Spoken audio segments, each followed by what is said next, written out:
Hi, and welcome back to Fog of Work. I know you're tired of early alarms, the endless commutes, the wasted hours stuck in traffic or crammed into public transport. Tired of feeling like your time, your life, is being stolen from you just to satisfy some executive's outdated vision of productivity. I get it, because I feel it too, every single day. This is part 5 of our series on the return to the office movement. And today, we're talking about you, your struggles, your frustrations, and most importantly, what you can do to take back control. Because we're in this together. You are not just an employee, you're a person with life, dream, and priorities that matter just as much as anyone else's. And we have to talk about how to protect them. Let's be real here, the return to the office isn't just about where you work, it's about how much of your life you're losing. Every morning, you trade away precious time just to sit in traffic or wait for a train. Hours you could be spending with your family, your passions, your peace of mind, gone. And for what? So a manager can walk by your desk and feel like they're in control? So a CEO can justify an office lease? And the worst part? They act like they're doing you a favor. They talk about collaboration and company culture while completely ignoring what really matters: your well-being, your time, and your right to balance your work and life on your terms. I know that it feels like to wake up and realize your time isn't yours anymore. To feel the stress creeping in the second you open your eyes, knowing that the entire day will be dictated by someone else's schedule. It's exhausting, it's unfair, but recognizing that this isn't normal is the first step in reclaiming your life. Because once you see the trap, you can start figuring out how to escape it. Corporations don't care about your personal time. If you let them, they will take everything from you. That's why setting boundaries isn't just an option, it's a necessity. You don't owe anyone your nights, your weekends, or your peace of mind.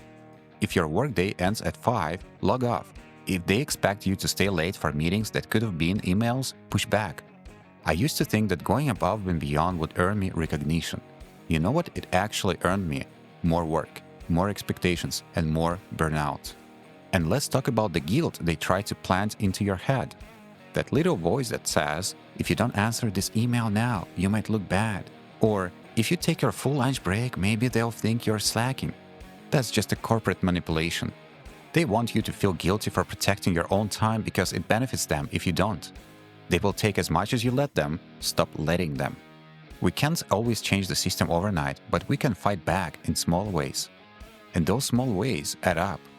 Take back your mornings, start your day with something that's just for you, not for your employer. Stretch, read, go for a walk, do something that reminds you that you come first. Use your commute time to learn something new, listen to a podcast, or just disconnect. If they're forcing you back, at least make the time work in your favor. Guard your personal time like it's sacred, because it is. No answering emails at night, no checking messages on weekends. Your job is a part of your life, not your entire existence. These little acts, they remind you that you are not just a cog in a corporate machine. You are a person with a life outside of work, and that life deserves to be protected. I know what you are thinking. My company won't listen. They don't care about what's best for me. And you're probably right. Most companies don't care. But you know what they do care about? Results. If you're getting your work done remotely, prove it. Make it undeniable. Track your progress, document your successes, and when they try to argue that you need to be in the office, hit them with the numbers. And if they still refuse, start looking elsewhere. There are companies out there that value results over presence.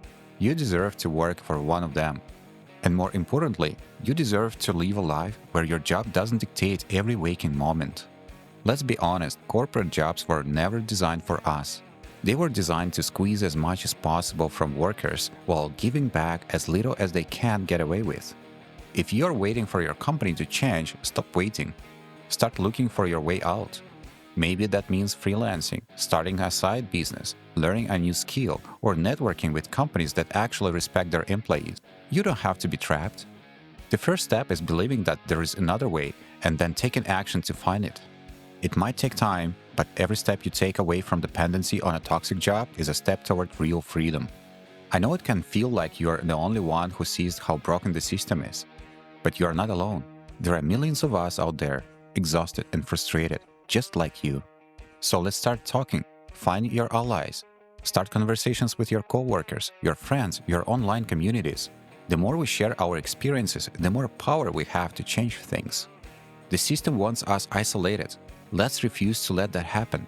Together we are stronger. Together we can push back. Together we can start building something better. At the end of the day, this isn't just about work. It's about your life. Your one irreplaceable life. And you deserve better than wasting it in a cycle of stress, exhaustion, and empty promises from employers who will never put your well-being first. You don't have to accept this. You don't have to be trapped. And you're not alone. I see you, I hear you, and I'm fighting with you. Before you go, I want to hear from you. What's your biggest frustration with returning to the office? Have you found ways to push back, or are you still looking for solutions? Leave a comment below and let's start a conversation. Your experience matters, and your voice deserves to be heard. Thank you for being here. If this message resonated with you, check out the other videos on my channel. Together, we'll keep exposing the truth about work and finding ways to take back our lives. See you in the next video.